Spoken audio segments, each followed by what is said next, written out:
강의를 시작하도록 하겠습니다. 우리가 지난 시간에 지난주까지 이야기했던 것이 성경 전체를 어떻게 볼 것인가 였었고요. 그 다음에 이제 기본적인 내용으로 들어가서 창세기의 내용을 다루기에 앞서서 이 모든 것의 출발이 출애굽 사건이라는 것, 하나님께서 이스라엘을 건져내신 것에서부터 이스라엘이 자신의 역사를 되돌아보게 되고, 그랬을 때 자신들의 역사가 갑자기 등장한 것이 아니라 창조, 그 다음에 아브라함을 불러내심, 이런 창조와 조상들에게 주신 약속, 그 사건이 출애굽 사건으로까지 이어졌다. 이렇게 우리가 지난 시간에 설명을 해드렸습니다. 지난 시간에 창세기를 후다닥 마무리했습니다. 우리가 이번 학기 시간상 책들을 세부적으로 다룰 수는 없겠지만, 오늘 우리 첫 부분에는 창세기에서 좀 더 생각을 해볼 것들을 짚고 그 다음에 출애굽기 내용으로 넘어가 보도록 하겠습니다. 하나님께서 아브라함을 선택하신 까닭을 우리가 지난 시간 마지막에 다루었지 않습니까? 해서 그 부르신 까닭이 창세기 18장 19절에 보면 개역 개정판이 의와 공도라고 번역했고, 나머지 개역 성경이 개정판에서는 주로 공의와 정의라고 번역을 한 그 단어가, 그게 하나님이 아브라함을 불러내신 목적이라고 되어 있죠. 그 다음에 이 공의와 정의를 행하는 것을 가리켜서 그 18장 19절에서는 여호와의 도라고도 그렇게 표현하고 있습니다. 이제 그 이후로 출애굽기부터 시작해서 신명기까지 온통 여호와의 율법, 하나님의 계명, 규례, 법도, 이런 표현들이 나오지 않습니까? 근데 창세기에는 가장 먼저 등장한 이 18장 19절에서는 하나님의 규례, 하나님의 법도를 한마디로 표현하면 뭐냐? 정의와 공의, 이렇게 표현하고 있지요. 그 점에서 제가 지난 시간 넓힌 이야기했지만 약간은 유감이지요. 우리는 가령 교회를 겁나 오래 다닌 분들에게 다가가서 하나님의 계명을 한마디로 말하면 뭘까요? 라고 할 때 아마 대부분 떠오르는 게 좀 우리가 생각을 했다면 10계명 이런 게 떠오를 수 있겠습니다만, 이거 우리가 이따가 연관을 지어 봐야 되겠지만, 창세기 본문으로 보건대 하나님의 율법을 한마디로 표현하면 뭐냐? 정의와 공의를 행하는 삶이다 라고 우리 말할 수 있습니다. 근데 이게 우리 잘 모르고 있지 않습니까? 어쩌면 이 강의에 함께 참여하는 분들 중에도 교회를 몇십 년 다녀도 정의와 공의를 처음 들었다, 이렇게 말씀하시는 분들이 아마 꽤 있을 것입니다. 너무 유감이죠. 하나님 말씀 안에 있지만 잘 드러나지 않았다 싶습니다.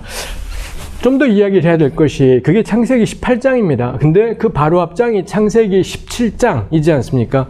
창세기 17장에 하나님이 아브라함에게 갑자기 등장을 해요. 16장까지 하고 17장 사이에는 이 아브라함의 나이에 굉장히 큰 간격이 있습니다. 갑자기 등장하셔서는 하나님이 아브라함에게 요구하신 것이, 너는 내 앞에서 행하여 완전하라, 이런 요구를 갑자기 팍 하시는 것이 있습니다. 너는 내 앞에서 행하여 완전하라. 문제가 많죠. 어떻게 하라는 것인 걸까요? 어떻게 살아야지 완전하다라고 우리가 이야기할 수 있는 걸까요? 보통 이런 이야기를 하려면은 배경이 있어야 됩니다. 뭐가 완전인지, 뭐가 완전하지 못했고, 그러니 이렇게 완전해라가 있어야 되는데, 17장 1절은 그야말로 요즘 말로 갑툭튀, 갑자기 팍 완전해라. 사실 정상적이라면 이런 경우 그 다음에 어떻게 하라는 것이지요? 어떻게 사는 게 완전인 건가요? 가 나와야 됩니다. 창세기는 전혀 그런 것을 설명하지 않습니다. 이런 것들만 해도 이 창세기 같은 책들은 일어난 사건을 소소하게 다 쓰는 책이 아니라 하고 싶은 말만 해요. 하고 싶은 부분만을 부각시켜서 표현하고, 수많은 것들은 이미 전제로 처리가 되고 있구나 싶은 것이 있지요. 17장 1절에 완전하라가 있고, 어떻게 하는 것이 완전이라는 게 하나도 나오지 않습니다. 그리고 17장에는 완전하라는 말씀하고 이삭에 대한 태어날 자손에 대한 약속이 17장에 있었고요. 그러고 18장 사건, 이 하나님이 등장하셔서 완전을 요구하셨고 자손을 약속하셨고요.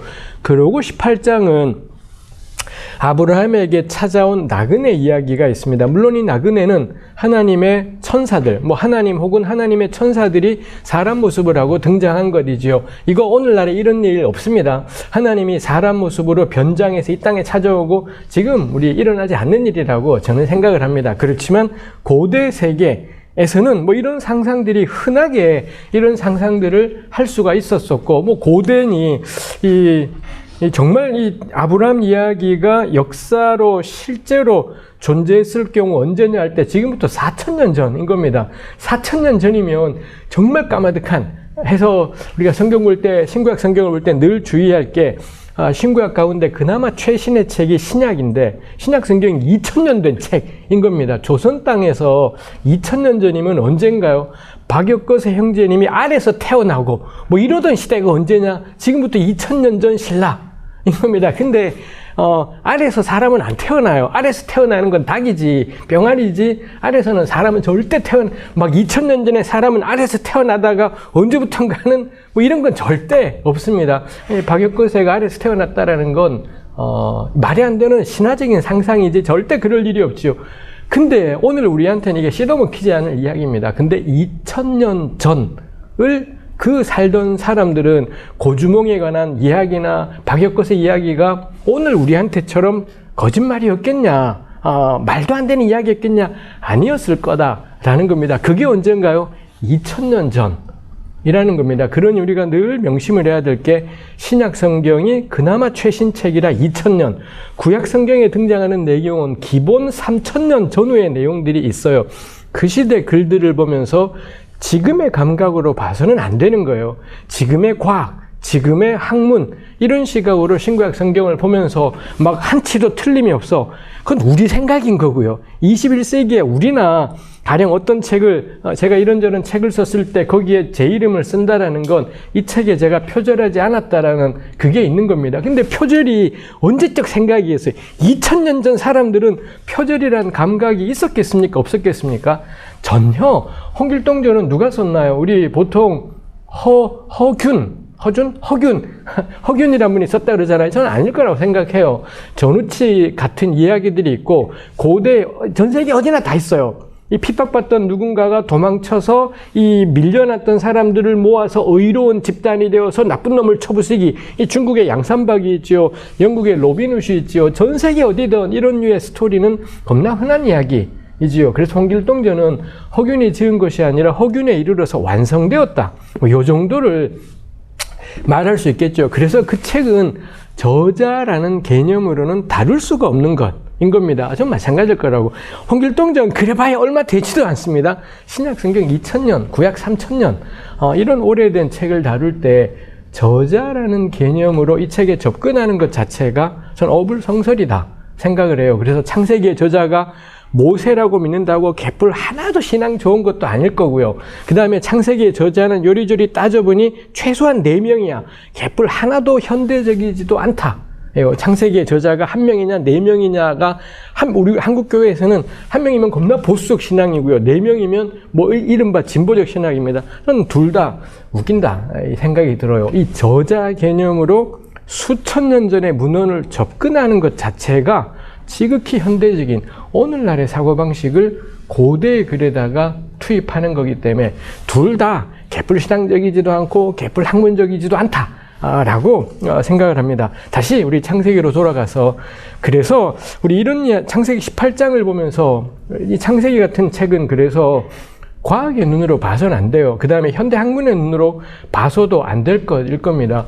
고대 사람들에게는 하나님이 혹은 어떤 신이 인간 모형으로 등장한다. 그리스 로마 신화가 온통 그런 거지 않습니까? 이런 일들이 고대인들의 상상력에는 하나도 문제되지 않아요. 오늘 우리는 안 되는 겁니다. 근데 뭐 수천 년 전의 사람들에게는 문제가 없지요. 그래서 이게 사실이냐 아니냐, 전 이런 걸 따지는 건 성경의 가치를 잘 다룰 수 없을 거다 싶습니다.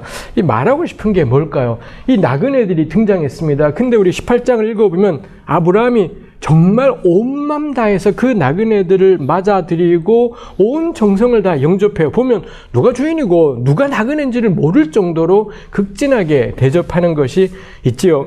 19장 소돔과 고모라 땅에 그 똑같은 하나님의 천사인 나그네들이 등장을 해요. 소돔 사람들의 특징이 뭔가요? 그 나그네를 짓밟아 버리려고 하는 것이 있지 않습니까? 근데 같은 소돔에 사는데도 롯은 그 나그네들을 극진히 대접하려는 것이 있더라라는 거죠. 해서 18장 19장은 나란히 놓여서 하나님의 백성이라는 아브라함이나 롯하고 소돔 사람들하고 뭐가 다르냐? 자기네 신앙이 다를 겁니다. 근데 신앙이 다른 게 뭘로 드러나느냐? 낯선 나그네에게 어떤 태도를 취하는지. 하나님의 백성들인 이 아브라함이나 롯은 누가 주인인지 헷갈릴 정도로 자기 영역에 온 낯선 사람들을 극진하게 대접하고요. 근데 소돔은 자기 영역에 웬 낯선 나그네가 왔다? 완전히 짓밟고 유린하고 박살을 내버리고 있지요. 20장은 아브라함이 블레셋의 그랄 땅에 내려갔다라는 내용이 나와요. 이번에는 아브라함이 낯선 땅에 나그네가 되어서 내려가게 된 겁니다. 어떤 일이 있습니까? 아브라함의 부인을 블레셋 왕이 데려가 버리고 뭐 이런 난리가 일어나잖아요. 결국 17장에 행위 완전하라 가 있고요. 그 다음에 18장 아브라함에게 찾아온 나그네, 19장 소돔에 찾아온 나그네, 20장 블레셋 땅에 찾아온 나그네, 이 나그네의 방문이라는 주제가 일관되면서 요 나란히 놓인 걸 통해 딱 보여줘요. 아브라함하고 블레셋이나 소돔하고 뭐가 다르냐? 요걸 명확하게 보여주는 것이죠. 저는 우리가 생각해 볼 만하겠죠. 우리 다 예수 믿지 않습니까? 나 예수 믿어요. 겁나 말해봐야 아무 소용이 없습니다. 대개 예수 믿는 걸 보여달라라는 건데, 그 보여달라라는 걸 뭐 성경을 읽는다, 기도한다, 찬송한다 이런 걸로 보여줘봐야 소용없습니다. 그거는 어느 종교나 다 있는 종교의식인 거니까요. 이 창세기 18, 19, 20장은 아브라함이 하나님의 백성이다라는 걸 무엇로 보여주나요? 자기 영역에 찾아온 낯선 사람, 그 낯선 사람을 어떤 태도로 대하는지. 근데 그 낯선 존재가 사실은 누구였냐? 하나님 혹은 하나님의 천사였다라는 겁니다. 그래서 요 신앙, 이 하나님은 가장 작은 자를 통해 가장 낯선 자, 가장 주변인의 모습으로 사람에게 찾아오신다. 이게 창세기 초반부에 나타나고요. 이게 우리 신약 성경으로 가면 예수께서 마태복음 25장에 보면 마지막 날에 영원한 생명과 영원한 심판이 있는데 누가 영생에 들어가냐? 예수 겁나 세게 믿은 사람. 그딴 식으로 주님께서 분류하지 않습니다. 예수님이 영생에 들어간다고 영벌하고 분류하는 유일한 기준이 뭔가요? 우리 가운데 가장 작은 자, 그 가장 작은 자가 누구냐? 교회 처음 나온 사람이라고 전혀 성경에 안 되어 있습니다. 가난한 자, 헐벗은 자, 옥에 갇힌 자, 굶주린 자. 뭐 이런 사람들에게 어떻게, 그럼 이 사람들이 깜짝 놀라요. 언제 내가 주님을 대접했습니까? 예수님 대접하는 게 누구나 다 열심히 할 거예요. 근데 이 가난한 사람, 나그네, 이런 사람 대접하는 건 쉬운 일이 아닌 것. 이제 이게 기준이고, 우리 신약성경 히브리서 13장에 가도 나그네를 대접하다가 부지 중에 천사를 대접한 이가 있다. 이 아브라함 이야기를, 롯 이야기를 히브리서 13장에서도 이야기하는 걸 볼 수가 있지요.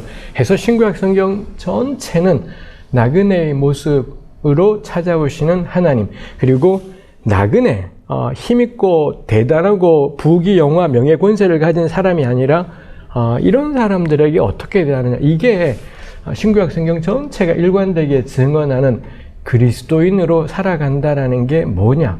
이제 우리 상상해 봐요. 다 우리 교회 다니지 않습니까? 우리 교회가 여러분들의 교회 장로님들은 직업이 무엇인가요? 대부분 한국 교회에서 장로님들의 직업은 잘 나가는 분들입니다. 저는 심각하게 문제가 있을 거다 생각을 해. 그럼 교회랑 세상이랑 뭐가 다르지? 가령 뭐 겁나 잘하고 사회적인 뭐 직업 겁나 좋은 사람들이 교회 오면 다들 담임 목사님이 나와서 난리 법석을 떨지 않습니까? 근데 이 비정규직 노동자 뭐 이런 분들이라든지 난민이라든지 이런 분들이 찾아올 때 우리네 교회가 대하는 것이 어떠냐 이지요. 나 예수 겁나 세게 믿어요. 이걸로 신앙을 표현하지 마라 이지요. 나그네가 찾아왔을 때 그 사람에게 어떻게 대하는가. 그게 이 본질이겠다 이죠. 그러고는 18, 19, 20 그러고 21장이 뭔가요? 이삭의 출생. 17장에 이삭의 약속이 있고요. 21장에 이삭의 출생이 있습니다.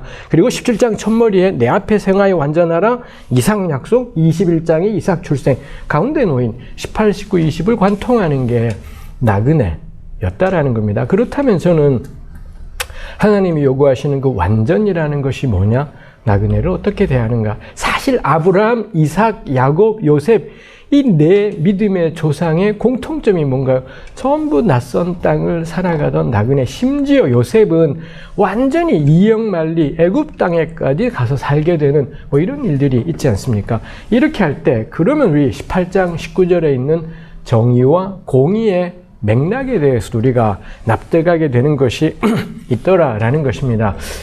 공의라는 단어가 있습니다.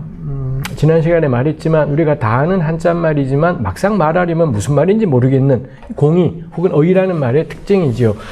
구약 연구하는 사람들이 이 공의라는 히브리 말의 의미를 합의를 했습니다. 올바른 관계 혹은 관계 안에서의 올바름, 그 말이 그 말인데 하여튼 올바른 관계 혹은 관계 안에서의 올바름, 이렇게 구약학자들은 대체로 합의를 했습니다. 그래서 언제 의롭다라고 하느냐? 올바른 관계가 이루어질 때 의롭다, 이렇게 표현하는 거죠.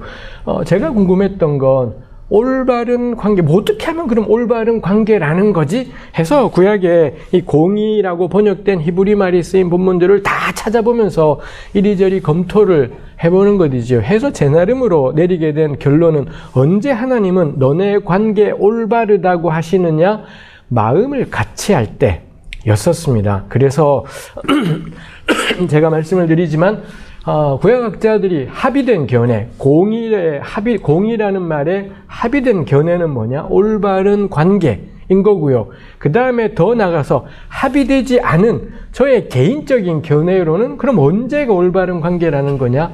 마음을 같이 이다라고 생각을 해요. 그래서 관계는 사람과 사람이 있지 않겠습니까? 언제 제가 올바른 관계를 이웃과 맺는 건가요? 마음을 같이 할 때. 가령 저 사람에게 슬픈 일이 있습니다. 난 안 슬퍼요. 우리 아이는 문제가 없는데 저 집 아이가 수학여행 가다가 그 배가 사고를 당해서 죽었다라는 겁니다. 우리 애는 살았습니다. 그래서 하나님 참 우리 아이가 공부 안 한다고 그렇게 속상했는데 그래도 옆집 분이 살아있는 것만 해도 감사하네요. 감사하다가도 내가 인간이냐 쓰레기냐 싶은 거네요. 남의 불행을 딛고 내 자식 살아있는 걸 감사하다니 내가 정말 짐승만도 못하구나 싶은 거죠. 그러고는 옆집을 찾아가서 어쩌다 그렇게 됐어 하고는 그 집 아이를 이야기를 듣고서는 같이 붙잡고 우는 겁니다. 마치 우리 아이가 죽은 것처럼 같이 붙잡고 울어요. 이웃의 눈물이 내 눈물이 되는 거죠. 요게 뭐냐?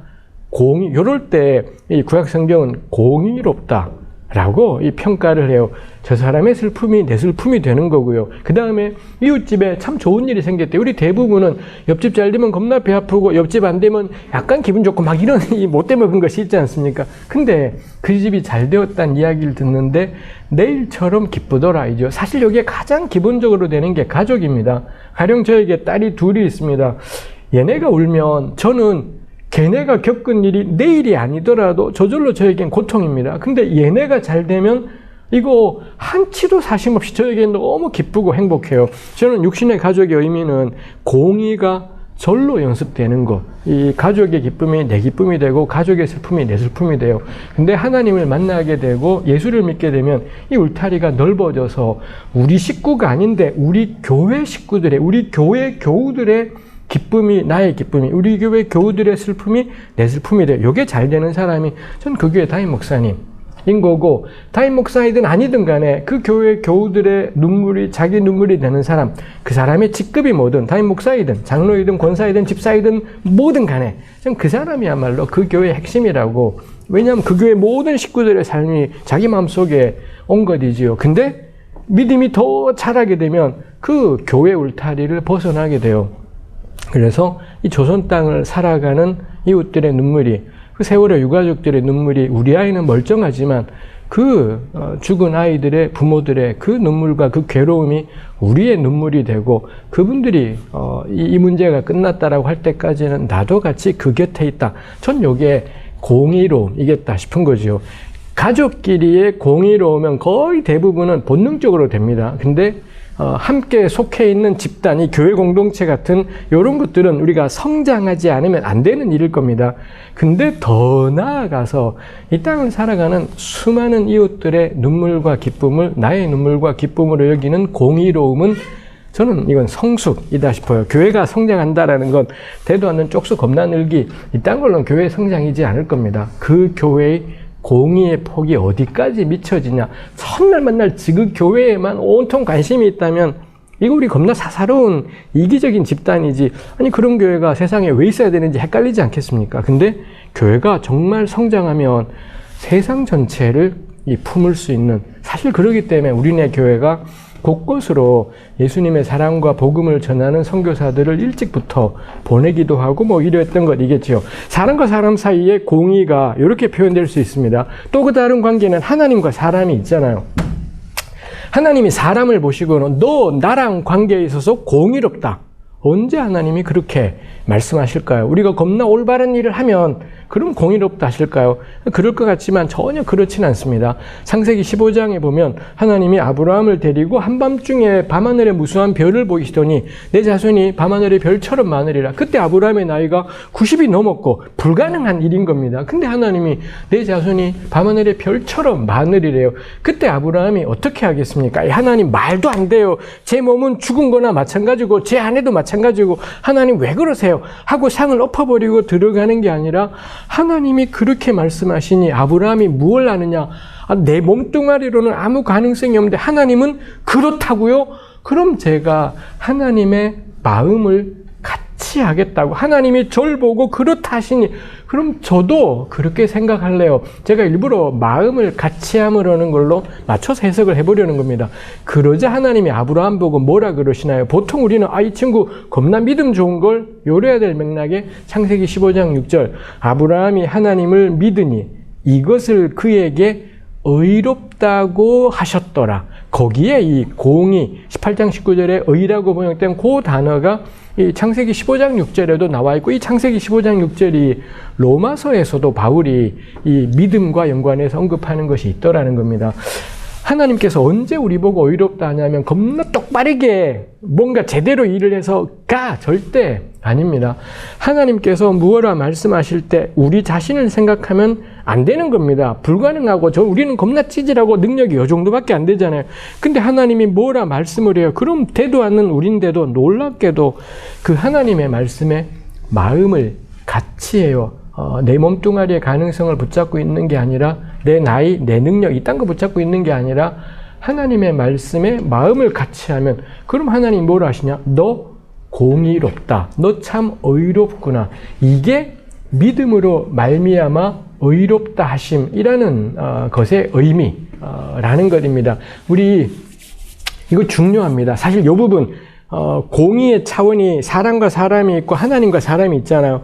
좀 더 요거 관계들을 좀 더 이야기해 봐야 되지만 우리가 시간상 다 할 수는 없겠습니다. 바울이 로마서하고 갈라디아서에서 주로 물고 늘어지는 건 뭐냐? 하나님이 언제 우리를 의롭다 하시냐? 요걸 물고 늘어져서 그래서 우리 이신칭이라는 어마어마한 가르침을 우리가 로마서 갈라디아서 이야기하지 않습니까? 근데 그 의로움은 사실 그 구약이 이야기하는 의로움의 한 부분에 불과해요.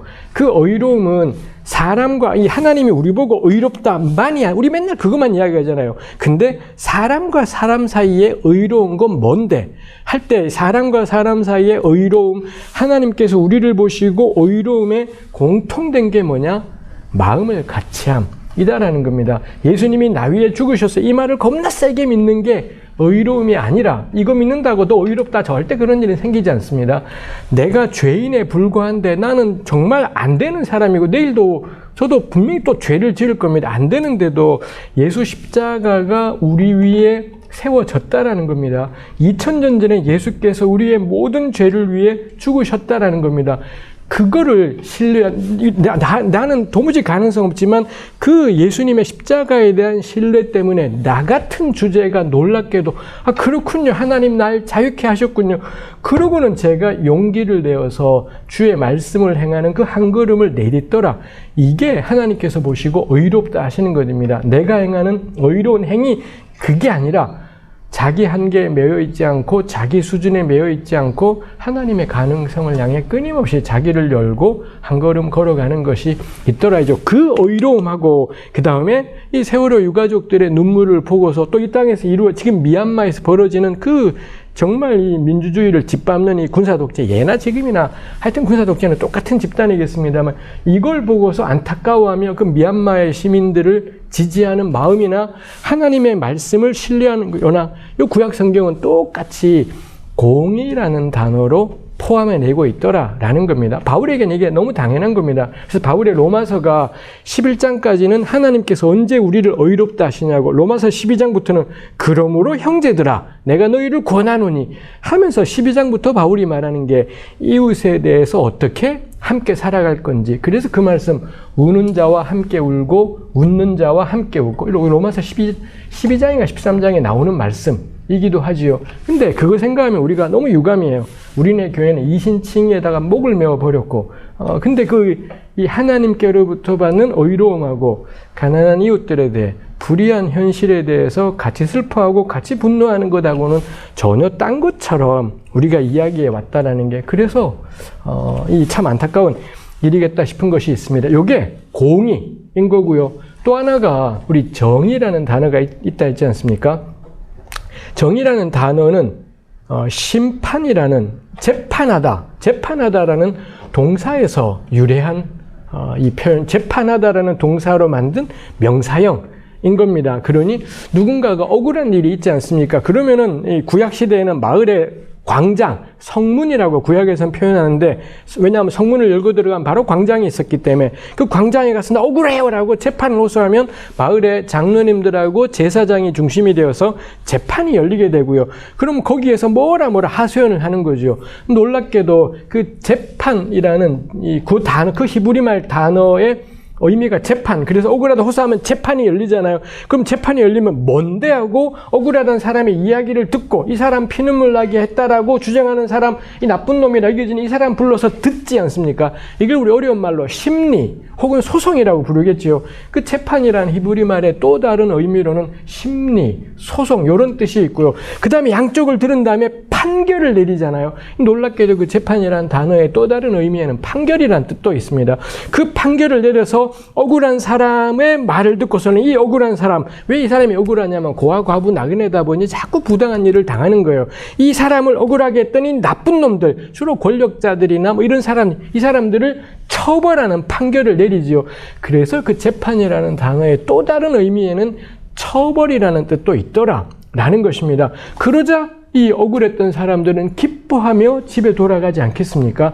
이렇게 될 때, 억울한 자가 고아, 과부, 나그네 같이 억울한 자들이 호소했을 때 재판이 열려서 이 억울한 자의 눈물은 닦아지게 되고 나쁜 놈들은 뒤지게 맞고 박살나게 될 때, 요 전체 상태를 뭐라고 부르느냐? 정의라고 부릅니다. 정말 놀라운 게 그 히브리 말 단어는 가장 기본적인 의미가 재판이고요. 근데 재판, 심리, 소송, 판결, 처벌, 정의, 이게 한 단어에 다 들어있는 뜻입니다. 제가 신학교 가서 히브리어 처음에 문법 배울 때 단어 시험을 치는데 그 단어 외우기가 겁나 힘들었어요. 단어를, 사전을 찾아보니 뜻이 재판이 있었고 소송도 있고 판결도 있고 그 다음에 처벌도 있고 정의도 있어요. 어느 걸 외워야 되지? 이 심란했었습니다만 지나고 나서 보니 이게 연결되어 있구나. 이 히브리어 단어의 특징이기도 해요. 히브리어는 원인과 결과가 한 단어 안에 들어있는 경우들이 굉장히 많습니다. 재판이라는 원인이 있고 그 결과로서의 정의 혹은 결과로서의 처벌이 한 단어 안에 들어있는 것이지요. 그래서 그게 정의라는 것입니다. 결국 정의는 재판과 연관된 법적, 제도적 측면의 일이구나라는 걸 우리가 알 수가 있지요. 일단 우리 정의와 공의에 대해서 이야기를 했습니다. 잠깐 쉬었다가 또 그 다음 내용을 이어가 보도록 하겠습니다.